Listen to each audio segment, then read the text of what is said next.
इनके पास तो आधार है बीजेपी के पास ही कहने का कि आप अमेठी में हारे तो अमेठी वापस लौटने की आपने हिम्मत नहीं की। गुजरात में क्या स्थिति है भारतीय जनता पार्टी की या प्रधानमंत्री नरेंद्र मोदी की, ये शायद मुझे आपको बताने की जरूरत नहीं है नायक जी, आप बड़ी समझदार हैं। नहीं, देखिए प्राची जी, मैंने आपको बताया, देखिए वहां हिम्मत नहीं हुई ना मोदी जी की जाके लड़ने की, क्योंकि भागे या भगाए गए। मैं इन सब बातों में नहीं पढ़ना चाहती। देखिए, रायबरेली अमेठी सहित पूरी 14 की 14 लोकसभा सीटों में इंडिया गठबंधन का परचम लहराएगा। एक तरफा वोटिंग हो रही है इंडिया गठबंधन के पक्ष में, झमाझम वोटों की बारिश हो रही है।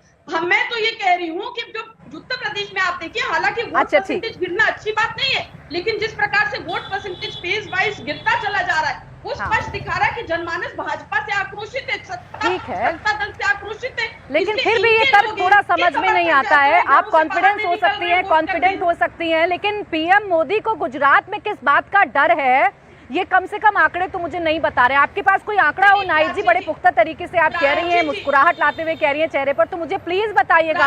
अभी पूरा डिबेट बाकी है, आपके पास लौटूंगी और समझाइएगा कि प्रधानमंत्री अपने स्टेट में कैसे डर रहे। मलूक नागर जी, अब 1 मिनट सर, मैम 1 मिनट रुक जाइए। मलूक नागर जी, अब देखिए, आप अपना अलग दावा करेंगे, भारतीय जनता पार्टी दावा कर रही है, पूरा एनडीए 400 पार का नारा लगा रहा है। यहाँ तो समाजवादी पार्टी ने कुछ छोड़ा ही नहीं लड़ने के लिए। नाइक जी ने तो एक सीट बता दी। क्यूटो में भी कह रही है कि जनता परेशान है, जैसे काशी का उदाहरण वो दे रही, वहां जनता परेशान है, वो सीट भी समझिए हार गए।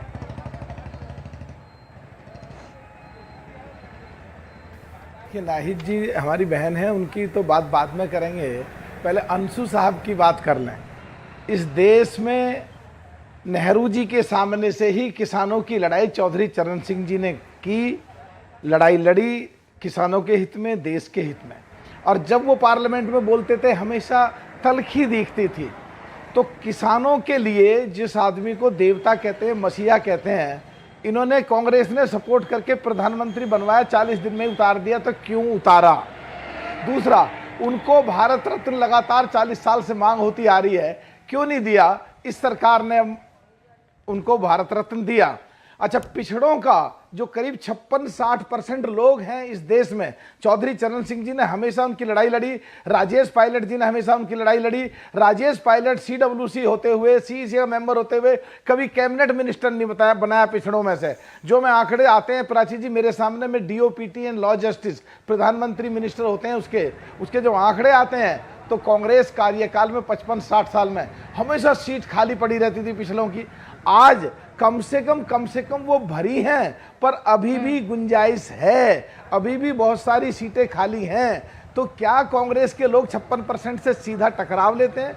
क्या किसानों से जो 80% लोग हैं देश के, उनकी जानबूझ करके बेइज्जती करके कुर्सी से उतारा, जानबूझ करके उनको भारत रत्न नहीं दिया गया?